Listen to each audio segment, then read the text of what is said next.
আলু পোস্ত করব। আলু পোস্তটা এই যে পোস্ত খেলে গ্যাস অম্বল হয়, এই জন্য আমি শুধু পোস্ত করছি না, পোস্তর সাথে একটু সাদা তিল মিশিয়ে দিচ্ছি। কাঁচা লঙ্কা বেটে নিচ্ছি, এটা আমি একটু কাশ্মীরি লঙ্কার গুঁড়ো দেবো যেন এটা একটু লাল লাল হয়।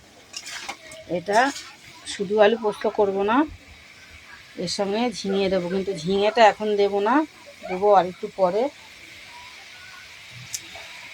পরে দেবো ঝিঙেটা, কেন ঝিঙের থেকে প্রচুর জল বেরাবে, তাহলে কষানো যাবে না। এই জন্যে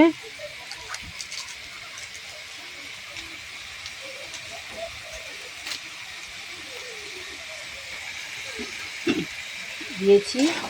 এবারে এটাকে ভালো করে কষিয়ে নেব।